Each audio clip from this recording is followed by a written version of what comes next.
I mean, as much as I love like some Grateful Dead and some stuff like that, I just don't think that's good intro music. I mean, it just depends on the setting. Yeah, Probably not it's sports. definitely Not gotta be sports. Beastie Boys for you though, Yeah. I without a mean, doubt. I don't want to disappoint Mikey B. Mikey B would be so If I disappointed. chose something other than Beastie Boys. That and I think if there wasn't an actual Mikey B shout out, I think he'd be pretty disappointed there as well. Absolutely. But I do have a new intro song for trivia. I can't wait. That's a solid 20 minutes from now though. Yeah, but I'm excited about it. So I spent some time researching intro song for it. I hope you researched, the actual trivia answers as much as you did the intro song. If not, I think we'll still have a good time laughing at your inability to think of anything from your past. Because if you haven't figured out already, all of the questions are related to you and something you've ever done. Well, the fact that I don't know the questions ahead of time, I can't research them, so I just research intro songs. That's fair. Yeah. That's real Go fair. with what I know. Go with what I know. So I woke up this morning and for some reason I was hungry and I started thinking about things and I figured that I'm going to give it another shot with asking you a question you refused to answer for me last year, but you decided to answer it for anyone else. So in a roundabout way, I'm going to get there. I'm warning you now. I'm going to start off by asking if you remember the little snack koala yummies. Do you remember those? They were like koala bears that were like cookies that were kind of puffed out, and inside there was chocolate or vanilla or strawberry like filling. It sounds amazing. Totally don't remember it. They were delicious. They were kind of like Dunkaroos. Do you remember those? No. No? Dunkaroos were the kangaroo cookies that you could dip into frosting. Oh my God. Sounds amazing too. Am I just talking about how fat I was as a kid right now? Maybe. I think I am. So that made me think koala yummies. Bear, what is your favorite bear? Oh, yeah, good question. Well, I'm going to have to go with grizzly. You see, I was going with koala. That's the long roundabout way of how I was thinking about koala bears this morning. Totally depends on the mood. But you're absolutely not a grizzly bear. It's true. Like, if I had to pick a bear that described you, it would not be the fierce, killing grizzly bear. I know. I understand. But it's my favorite. All right. I like koala bears. I feel like they're warm and cuddly, but they'll kick your butt sometimes. Could be. I understand that too. Maybe I'm better fitted for a koala. Maybe I'll change my mind. Maybe we'll be 5 minutes into this nuts and bolts, and we have not yet talked about lacrosse whatsoever. Oh, well, we're just giving our fan the one thing that they really want, which is just conversation about, you and I going back and forth. Before we move on, I got one last one. I really would have respected Blue from the Jungle Book as your favorite bear. And I wanted to play Bare Necessities, but I just didn't pull it up on the computer soon enough. All right, enough about me. So, hello and welcome to the Nuts and Bolts podcast. I'm your host, Noah Sharfman, joined, as always, by head coach of the Ohio Machine, Bear Davis. And today we have a special guest in studio / my office. We have the newest member of the Machine coaching staff, Nat St. Laurent, joining us with a dysfunctional microphone that doesn't feel like working. So if you hear that somewhat soft voice in the background, you'll know who that one is. Coaches, plural, how's it going today? Great. Outstanding. So as we move in, it was not 5 minutes. I have my counter going. It was way closer to 4. Talk about bears and koalas and... No, what we didn't say was Nat's favorite bear, which is polar bear. Absolutely. Yeah. Ooh, polar bear. Bear down. Go Bears. Polar bear. Ooh, oh, I see the connection, Ohio Northern. I don't know. The polar bear's like, if I had to pick a bear that would enjoy hanging out on the beach most, it might be the polar bear. Like, they get down in the water when it's freezing. Imagine when summertime comes around and they can just lie on the beach. Like, that's not bad. Good life. So, Bear, the whole point of this 4-minute and 26-second conversation about animals, how did you come to be known as Bear? Oh, so the roundabout way to... Okay, so I was a large baby. And my mom simply felt that was better fitting than Kenny. And real long story short, she sang Kenny the Pooh Bear and dropped all of it and just called me Bear. I'm glad she dropped most of that. because You and me both. You and me both. And yeah, then that would have been tough around second, third grade. I think by 6 you would have been all right if you survived that. But well, just my quick shout out to my 4th grade teacher, Mrs. Steinmetz, who was the only teacher in my schooling career who called me Kenneth. respect. Impressive. Yeah. That's great. And she said, well, someday when you grow up, they're going to call you Kenneth at college or work. And I was like, okay. Still hasn't happened, Miss Steinmetz. Still hasn't happened. You proved her, man. You showed her. Good for her. So way back when, I can tell you exactly what day this was. It was April 26th, 2014. We were in Charlotte before our first game of the season last year, and we recorded the first ever podcast. And I don't think our relationship was at the point where you would just answer my questions. Because I asked you how Bear came about, and you're like, I don't say. And that was the end of it. And then you came into the office like 2 or 3 weeks later, and in front of me and Dom, one of your former players and an assistant coach with the team, you just told people you had never met, like, oh yeah, this is why I'm called Bear. And we took a lot of offense to that. So now I'm glad that a year later, for all of us that have known you, we can really... Well, I think that says a lot about our relationship, Noah. It's really grown. So let's talk about our relationship on the lacrosse field a little bit. This is a lacrosse podcast. Training camp is just days away now. We've been previewing the team. We talked about some goalies, some defensive guys. Let's talk about our face-off guys real quick. We got 4 in camp. 2 are returning, 2 are new to the team. Introduce our fans to our face-off guys. You start, and I'll describe. All right, you want me to just name one? Yeah. All right. Brent Hyken, the newest addition to our face-off team, is coming in to camp. What do we know about Brent? What are we expecting out of him from camp? And go. Well, Brent was a D3 guy coming out of D3 who was highly, touted as a great face-off guy for that level. And then he came in last year and felt like he did a great job. One game he was in where he was on national TV. Unfortunately, he had a run of bad luck. Didn't have one of his best games. Rebounded the next week. But I think people kind of had it etched in their mind that, he wasn't as good as advertised because the one game that everyone got to see was his worst game. But I think as that position and goalie might be the 2 hardest positions to come in as a rookie and be consistently good. So for him to be good the majority of his times out and have one bad game, I think is says a lot for him.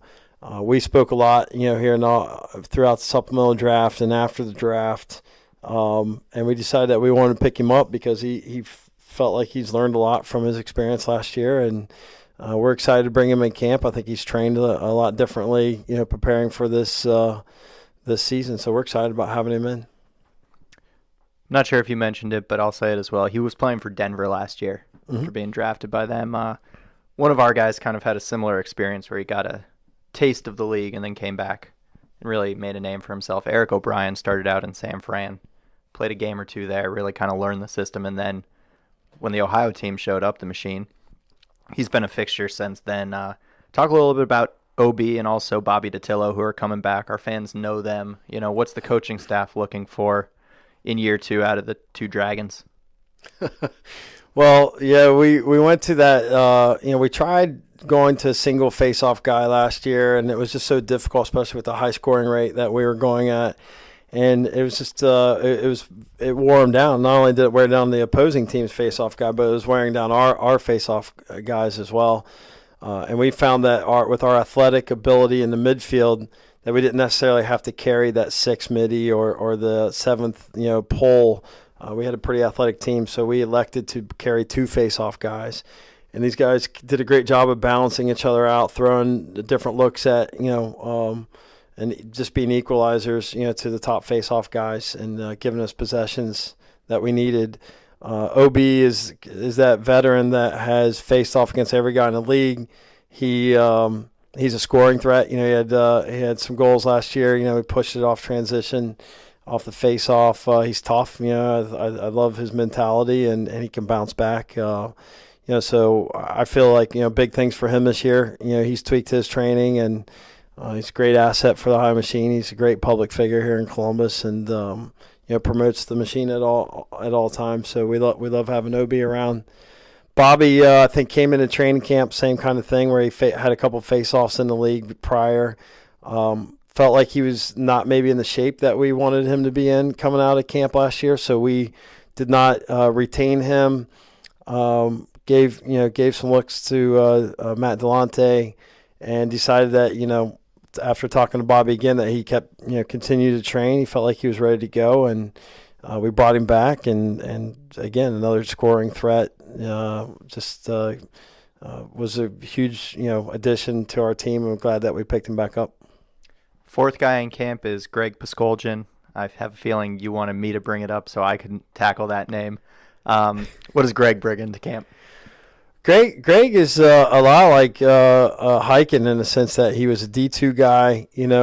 He's nowhere near have seen what he's about ready to see, but that's fine. I think speaking with him on the phone, he's pumped, he's ready, he's been training, and to give him 3 different looks in training camp is going to be a learning curve for him for sure. And we've talked at length about what he needs to do to prepare himself for camp, and we're excited. I think like some of these gems in Division II and Division III, they deserve a shot at the title here, and we'll see what he's got.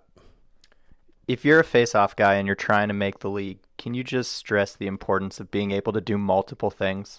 So whether it's playing a little D-midi as well, is it something that you either have to be one of the top guys at the position, or you have to be somebody that fills multiple roles? Is that right?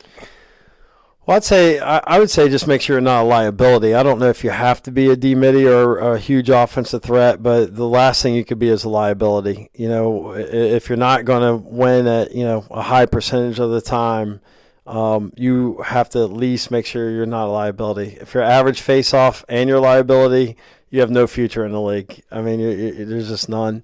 I think that's the most important thing, knowing as a face-off guy. And also, one thing that I've learned since being here is just how much these guys understand the whole face-off unit. I think in college and maybe definitely high school, I mean, they understand the face-off portion of it, at least the draw, I should say, portion of it. They don't understand the whole face-off unit. And these guys are tactical enough that they understand that whole process at a high level.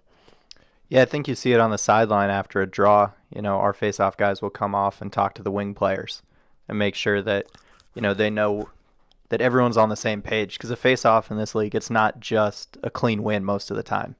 It takes the guys on the wings really coming in, picking up those ground balls, and knowing exactly where the face-off guy's trying to put the ball. Yeah, I mean, there's no doubt that there's some guys that we face that a 50-50 ground ball is a win. We know they're very good face-off guys, and if they can, turn that draw into a 50-50, face-off for our wings, then that's, a win in our mind. So we're going to move on here and touch on the midfield and attack pretty quickly. We got a lot of guys coming back at both positions, so I'll ask you one question about the group, so to speak, and this is going to include guys like Steele, Marcus, Kyle, Pete, Tommy Schreiber, Jake Bernhardt, Kevin Cooper, all the guys that are returning from last year at those 2 positions. What are you guys looking for as a coaching staff from the middies and attackmen returning to the system for a second year? Well, we want to build on the offense of prowess that we felt like we had last year. I mean, we scratched the surface. I mean, it took us almost to the last day of training camp just to really start to put stuff in, and then with Tommy and coming in late from the college season, and we're still tweaking things. Still trying to figure out the continuity. We probably weren't hitting our full stride until about mid-season of what we were capable of. So we're pretty excited. Then we found out somewhere we need to, especially in that last game against Rochester, some areas of improvement. So after we hit a certain level, and then we also found out how people were going to defend it. Coming into training camp with that nucleus back, we can actually spend 2 weekends on building off that momentum, which is pretty exciting. All right, I said I was going to ask one question about it. I'll ask 2. Do you find it difficult to coach an offensive unit with that much talent where you're now putting guys in roles they've never been. Each guy on our offense last year was the primary catalyst in college for their teams, and I'm assuming in high school for their teams. And not every game can every guy on offense be the catalyst for the machine. So as a coaching staff, is there an adjustment period working with the guys, or is it something that as a group they all understand? It might not be me tonight, but it's going to have to be me tomorrow. Like, how's the coaching? Coaching talent's always the difficult part. How's that been for this team? There was I want to do a little throwback for you here. You ready? There was a crunch course tape, NFL crunch course tape that came out. I think that might have thrown back to before I was actually alive, but I'm going to go with it here. So NFL crunch course tape came out, and there was a special that they did on Howie Long, and one of my all-time favorite football players, by the way. Wait, the guy on Fox played football? No, Yeah. I'm just messing. I know he played. He played for the Raiders. Yeah. All right.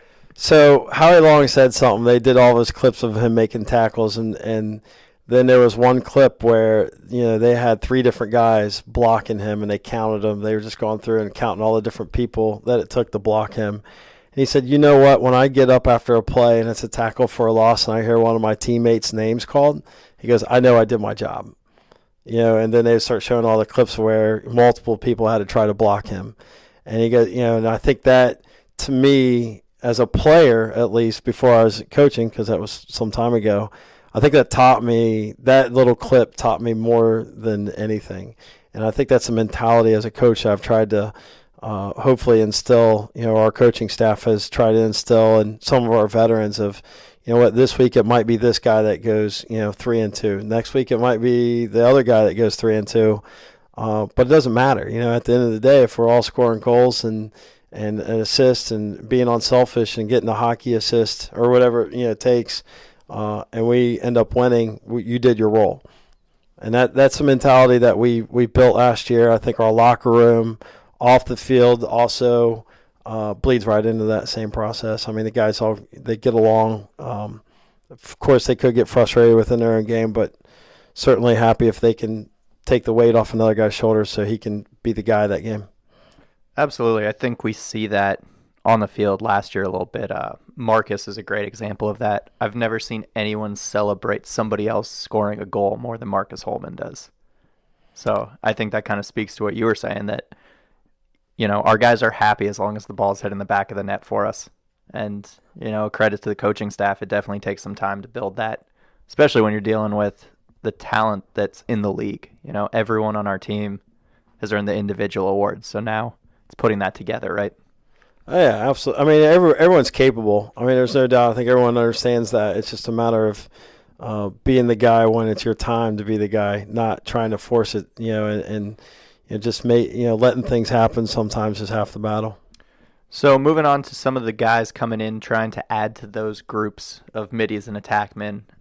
We got a solid group both through the supplemental draft and then also just roster additions. Guys like Stephen Boyle, Zach Palmer, Marty Cahill, James Delaney, Tom Lacrosse, Andrew Barden, Michael Melenchenko, Scott Klemchek. What are you looking from those guys to come in and do at camp, whether it's push somebody for a spot or make an impact on this team? Like, what's the advice you would give those guys? Well, hopefully they've been training. I mean, my first experience at training camp last year was being able to see guys that did not prepare themselves for the experience and know that they were pretty good players, but they nowhere near trained themselves, whether it was cardio or whatever the case may be for their opportunity. I would say make sure you're out, doing everything you could possibly do. I mean, I know it's hard sometimes to find someone to go do one-on-ones with you, or a goalie to go shoot on, or a guy to go cover. I mean, if you can, some guys have the luxury of going out to one of their the college and getting a workout and practice with guys, especially if they're coaching there. They'll suit up, and get some looks. But when the first time you have an opportunity to get a look, and is the day that you suit up and you guard Marcus Holman or Kyle Harrison, and that's the first time you really tested yourself, you're probably not going to look very good. And so I'd say training mentally and physically, watch film, see the flow of the team. Anybody that wants a shot at the league, I think they have to see the flow. It's just a different game. It's a lot faster. It flows faster. And if you come in and you don't have a sense for that speed at all, you're going to be in trouble. I mean, I'm glad you said that because I actually take time during the week when we're not recording the show, and I record the show by myself. I mean, we're 20 minutes in, and I just have to always know what time's on the clock. And, so I'm glad. I hope that I can show our 3 listeners out there that we are improving as a podcast. So I really have taken that same approach you're talking about with the team and try and bring it to nuts and bolts every game or every week. No, you don't. No, you don't. No, you don't. One of us does research for these trivia questions, and let's just say there's no story as to why he's named Noah. So one last question about the roster heading into camp. When you're stepping onto the field as one of these guys that's coming in for the first time, whether it's via trade or, being drafted in the supplemental draft or just picked up, how do you get over that fact of I'm stepping into a team and I'm really trying to earn a spot, right? If there's one spot and we're looking at one attackman to bring in for the first couple weeks or throughout the season, and we're looking at one midi to add to the core, what advice do you have for a group of guys to separate yourself outside of, the things we just talked about of being prepared and having trained? What can you do on the field to really make an impact? Same things I probably looked for when I was recruiting. Like everybody sees the big goal, the low to high goal that, hits the back of the net. Every coach sees that. Every coach writes that kid's name down.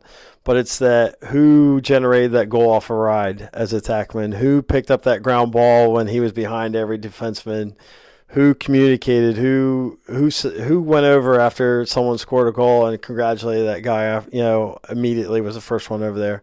Who's the one that picked up that goalie after he gave up that, goal and said, look, you're going to get the next one? Who's the guy that grabbed the water bottles on the way off the field, so the next drill can flow faster? I mean, all those little things matter, and all those kind of guys fit in the locker room because you already know they're unselfish. You know that they care more about the team than themselves. And they're probably going to do all those other things right. They're going to make them better players. Very good advice. I would suggest anyone trying to make a Major League Lacrosse team listen to this podcast. Tell your friends. At the end of the day, we're here to entertain, but also inform, apparently. So good stuff from Coach Davis. Bear, if you want to take a minute and load up your trivia music, I'm going to take a second here to thank our sponsors. I just want to give a quick shout out to everyone that makes this show possible. 1808 American Bistro up in Delaware, C12 Lacrosse, CG's Auto Body, Chubby's Sports Bar, Midwest Lacrosse, Stas Brewing, Yabo's Tacos, The Lacrosse Show, and this week, new to the sponsor rundown, Cross Studios, the makers of the Lacrosse video game, available on iOS for your iPhone and iPad, and Xbox 360. Search Lacrosse in the App Store and/or Xbox Live. Bear, it's your favorite time of the week. You know what's coming. This is my new intro song because this is how I feel about trivia. It's fun, but I'm not very good at it. Kind of like the song. I see what you did there. You really you tied the music into the theme. That's quality. That's quality. If this ever takes off, I think that, one of the big networks would be really happy to see that we're putting production value behind this and really tying things together. Right. And by the way, I think you should have lined up some questions for Nat. This was a curveball for me too. These are things I can't practice during the week when I'm recording. Well, you have to be better prepared. You have to be better prepared. Yeah. Nat is more than welcome to try and answer these questions. I'm not sure his background with the subject matter, just based on these all being about your past, trying to give you a better shot of answering them. I was going to say, there's probably just as good a chance he'll get them right as me. I mean, my first one asking about D2, the Mighty Ducks. How does everyone not know that? Come on. I mean, he's asking me the population of Hilliard last week. I mean, come on. Yeah, that's tough. So in honor of the NCAA basketball tournament and someone's former school making the tournament, Robert Morris, today's questions are all about Robert Morris University. Great. So we'll start with the basketball team who plays in the play-in game on Tuesday, or had played. I might have just given away that we record this on Tuesdays and it airs on Wednesdays. We'll start with this. Robert Morris made the NCAA tournament. Should they beat the team that they're playing, who I forgot to write down? North Florida. That's right. Should they beat North Florida, who will the Colonials play next? They will play Duke. Oh my gosh! Did you just get one right? Yes. You also happen to have just done I a should have bracket. let Nat answer that one. That's one he probably could have answered. Not only are they going to play Duke, they will be the first ever 16 seed to beat a number 1 seed. Wow. You Just heard called it right here here. first. Just called it right here. He's laying it out there right now, folks. That is the equivalent of a tree falling in the woods and no one being around to hear it. I hope we have listeners so you can get the credit you deserve. So, 1 for 1. This is your best start ever. I just want to point out. It's good. It's a good day for me right now. I'm feeling hot. Should we just stop right here? Just call it. Unfortunately, the questions only potentially get harder from here. There was a discrepancy between Wikipedia and the Robert Morris Athletic website on this next answer, so I will accept both because Wikipedia is the source for all information. How many D1 sports teams does Robert Morris have? Well, we had 23 when I was there. They dropped 4, so I want to go with 19. That is not on either Wikipedia or the Robert Morris website. The answer I found was 15 on the Robert Morris website and 16 on Wikipedia. So unfortunately, 19 is incorrect. I will. I'm going to protest that one. I'm protesting it. You can protest it. I appreciate that you know how many teams were around when you were there, so we can give you half a point. I just know a handful were cut a couple of years ago, so I don't know after that. I just know there was 23 when I was there. All right. I mean, Come on, even at man. 1 and Come 1, on. even at 1 and 1, you're at your best percentage correct through 2 questions ever. So we're still doing well. That's incorrect too. I want to protest that. I think 2 weeks ago I was good. But let's go. Let's move forward. All right. Well, you're not getting Limited this time one. here. Let's go. You're not getting this one. In what year was Robert Morris founded? 19. Oh, see, that's a tricky one. I want to say 1942. See, because it was a junior college first. And then it went to a 4-year school. And then they also have the year that they moved out to its current campus. This is way more information than the See, sidebar in Wikipedia gave me. Point right there. See, that's me. You know what? This was the master of me in college, where if I didn't know the answer, I'd write everything that he did know about it. So I just proved that I did study. I just don't know that particular answer. I'd say 1942. According to the right-hand column bar on Wikipedia's page, you would think I'd check Robert Morris's page for this, but no. It was founded in 1921. Oh, yeah, that's right. That's correct. Oh, so Wikipedia is No, it's correct. I'm wrong. very nice. This one should be right up your alley. It's about sports, pro sports, and Robert Morris. I would hope that you get it. The general manager of which NFL team is a Robert Morris alum?